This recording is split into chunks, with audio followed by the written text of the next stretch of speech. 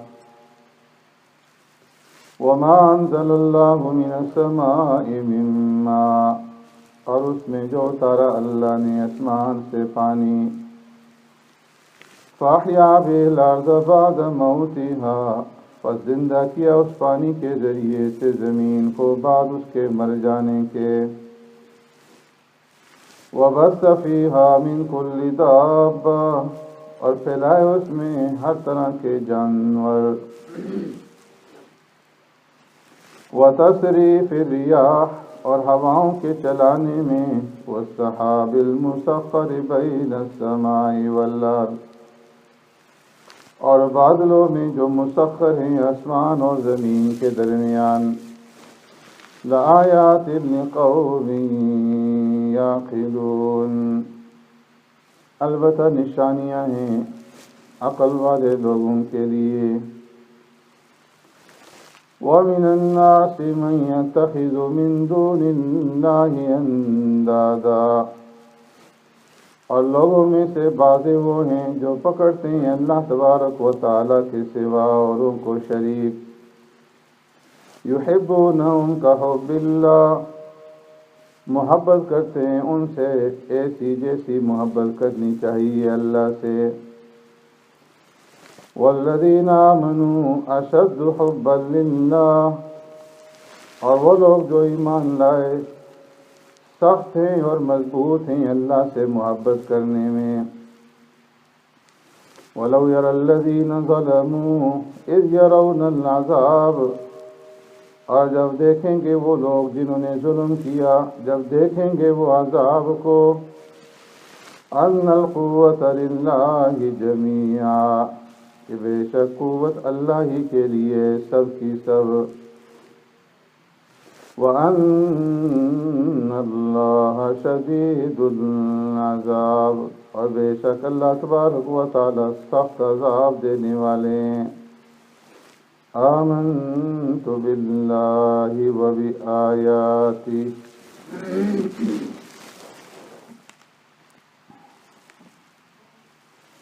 میرے محترم دوستو، بزرگوں، بھائیوں،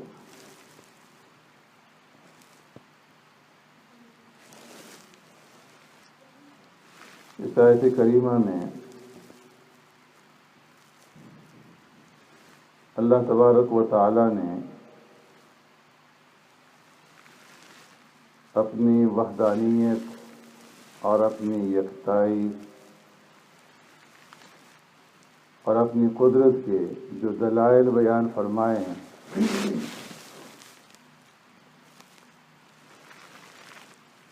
ان کا ذکر آپ حضرات کے سامنے گزشتہ جمعوں میں ہو چکا کہ مشرکین نے اس بات کے اوپر جب تعجب کا اظہار کیا کہ ساری کائنات کا ایک الہ کس طرح سے ہو سکتا ہے، ان ھذا لشیء عجاب، یہ تو بڑی عجیب بات ہے، اور پھر اس پہ سرکار دو عالم صلی اللہ علیہ وسلم سے دلیل مانگی، تو اللہ رب العزت نے 10 دلائل یہاں پر ذکر فرمائے، اور ان تمام دلائل میں اللہ تبارک و تعالیٰ نے اپنی قدرت دکھلائی، اپنی وحدانیت اور اپنی یکتائی دکھلائی، اور اس بات کو بیان کیا کہ دیکھو زمین سے لے کر کے آسمان تک جتنی بھی چیزیں ہیں، یہ ساری کی ساری چیزیں اے انسان ہم نے تمہارے لیے پیدا کی، اور اس کائنات میں کوئی چیز ایسی نہیں ہے کہ جس سے انسان کا نفع اور نقصان وابستہ نہ ہو، انسان کے نفع اور نقصان سے اس کا تعلق نہ ہو۔ اللہ رب العزت نے اس زمین کو بنایا تو انسانوں کے لیے کہ اگر یہ زمین نہ ہوتی انسان رہتے کہاں، اور اپنے کھانے پینے کے اپنا غلہ، اپنا اناج، اپنا سامان کہاں سے پیدا کرتے، کہاں سے اس کا انتظام کرتے۔ پھر اللہ تبارک و تعالیٰ نے چاند، سورج، ستاروں کے قمقمے لٹکائے تاکہ یہ انسان کے کام آئیں۔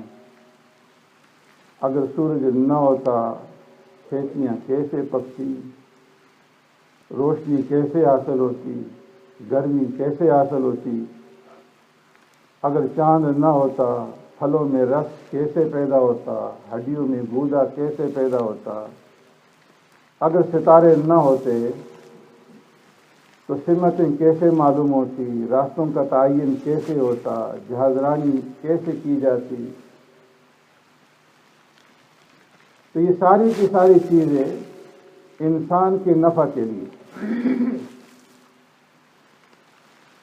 اور پھر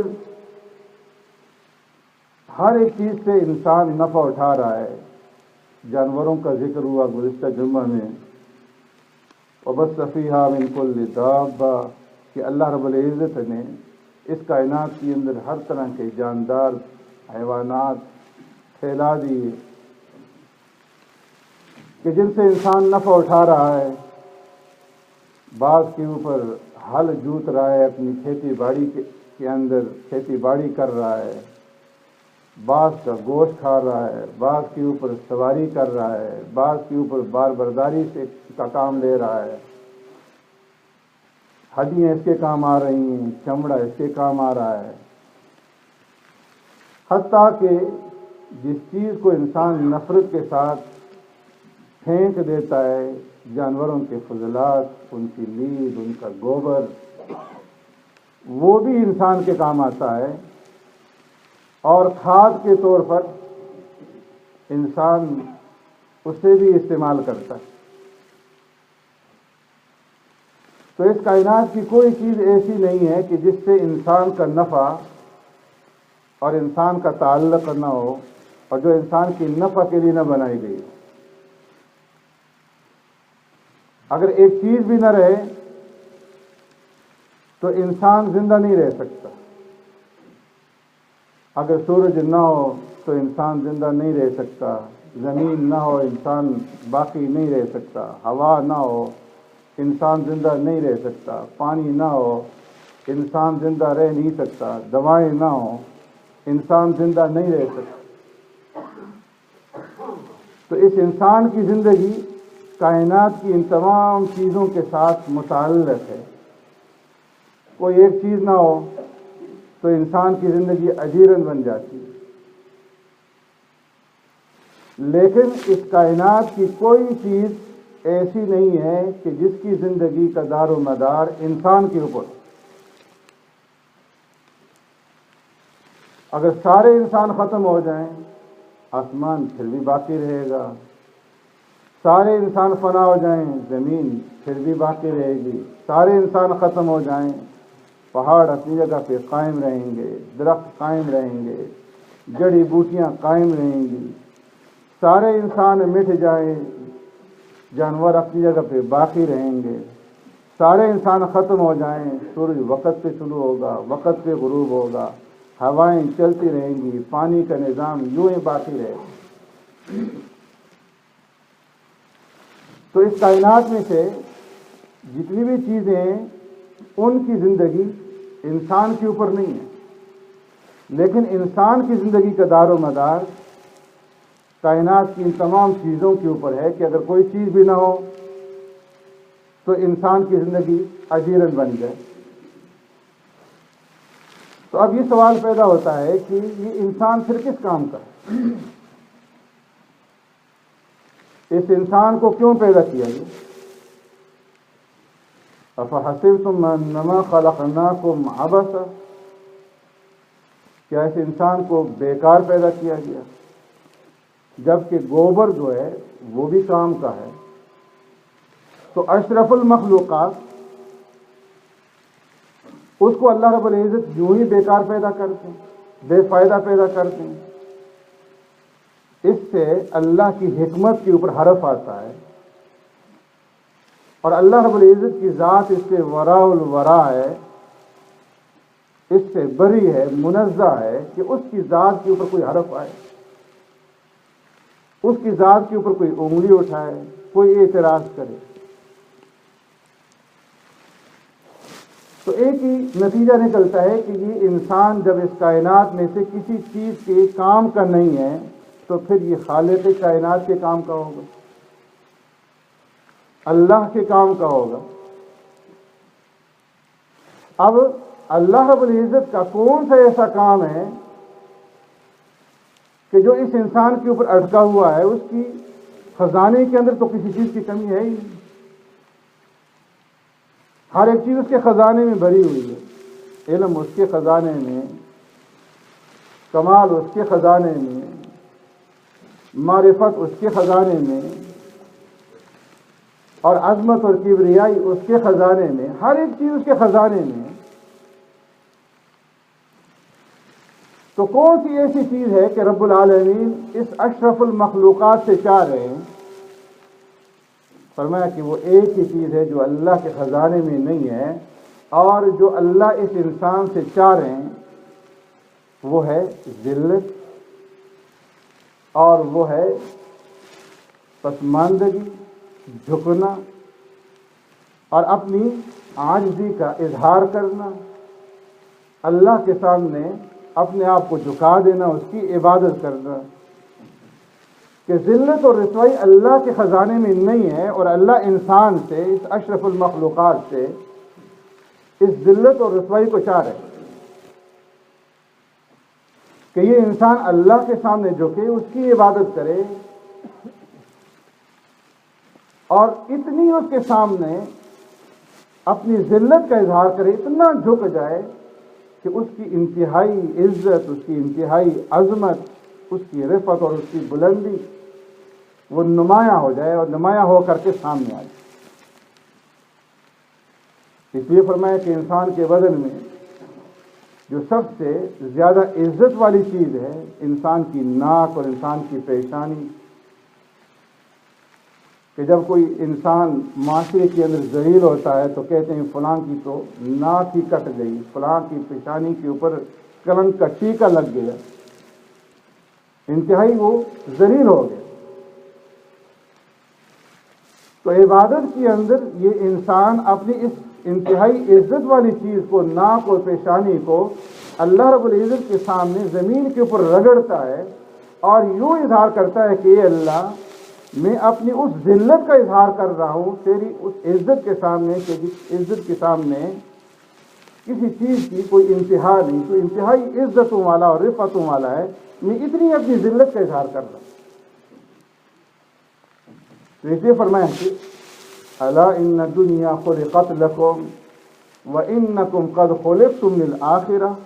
خبردار اس دنیا کے اندر جو کچھ بھی ہے یہ سارا کا سارا اے انسان تمہارے لیے بنایا گیا ہے. اللہ رب العزت نے آسمان کا چھت تمہارے لیے بنایا, زمین کا فرش تمہارے لیے بنایا, اور سورج چاند ستارے کے قمقمے تمہارے لیے لٹکائے, ہوا کو فراش تمہارے لیے بنایا, سورج کو باورچی تمہارے لیے بنایا, اور بادلوں کو تمہارے لیے مسخر کیا کہ وہ پانی برسائیں, پانی کا انتظام کریں. یہ ساری کی ساری چیزیں تمہارے لیے ہیں. وَإِنَّكُمْ قَدْ خُلِقْتُمْ لِلْآخِرَةِ خَلَقَ لَكُمْ مَا فِي الْأَرْضِ جَمِيعًا. اس زمین کے اندر جو کچھ بھی ہے اے انسان, یہ سب کا سب تمہارے لیے ہے, یہ تمہارے لیے پیدا کیا گیا, اور تم سے یہ چاہا جا رہا ہے کہ تم اس اللہ کی عبادت کرو اور اس کے سامنے اپنی ذلت کا اظہار کرو. یہ ساری کی ساری تمہارے خدام اور نوکر چاکر ہیں, یہ ساری کائنات تمہاری خدمت میں لگی رہے گی. لیکن فرمایا کہ وَمِنَ النَّاسِ مَن يَتَّخِذُ مِن دُونِ اللَّهِ أَندَادًا يُحِبُّونَهُمْ كَحُبِّ اللَّهِ. یہ انسان ایسا ہے کہ سب کچھ رب العالمین نے اس انسان کے لیے پیدا کی، لیکن اس کے باوجود یہ انسان رب کو چھوڑ کر کے جو چیزیں اس کی خدمت کے لیے پیدا کی گئی ہیں، اس کی نوکر چاکر ہیں، ان کے پیچھے پڑ گئی۔ ایک انسان کسی عورت کے ساتھ نکاح کرتا ہے، اس کو بیاہ کر کے اپنے گھر کے اندر لاتا ہے، کس لیے کہ وہ میری خدمت کرے، اور اپنی بیوی کو راحت پہنچانے کے لیے وہ سارا انتظام کرتا ہے، بہترین مکان کا انتظام کرتا ہے، اس کے لیے نوکر چاکر رکھتا ہے، باورچی رکھتا ہے، فراش رکھتا ہے، مشعلے جلانے والا رکھتا ہے، پانی بھرنے والا رکھتا ہے، تاکہ اسے کوئی تکلیف نہ پہنچے، اور یہ سارے کام وقت کے اوپر ہوتے رہیں، اس کی خدمت کرتے رہیں، اور یہ میری خدمت کرے، یہ میری فرما بردار رہے، میری مطیع رہے، میری اطاعت گزار رہے۔ لیکن اگر وہ عورت بجائے اپنے خاوند کی اطاعت کرنے کے، خاوند کی فرما برداری کرنے کے، خاوند کو آنکھ دکھانا شروع کر دے، اور بجائے خاوند کی مطیع اور فرما بردار بننے کے نوکر چاکر اسے دل لگانا شروع کر دے، ان سے آنکھ لڑانا شروع کر دے، ان سے تعلق استوار کرنا شروع کر دے، تو اسے کوئی بھی باقی نہیں رکھے گا، وہ گولی مارنے کے قابل ہو کہ سارا انتظام اس کے لیے کیا، اور اس نے خاوند کو چھوڑ کر کے دوسروں کی طرف نگاہ اٹھائی۔ ایسے ہی رب العالمین نے سارا انتظام اس انسان کے لیے کیا، اور اس انسان کو اپنے لیے پیدا کیا، وَمَا خَلَقْتُ الْجِنَّ وَالْإِنسَ إِلَّا لِيَعْبُدُونِ۔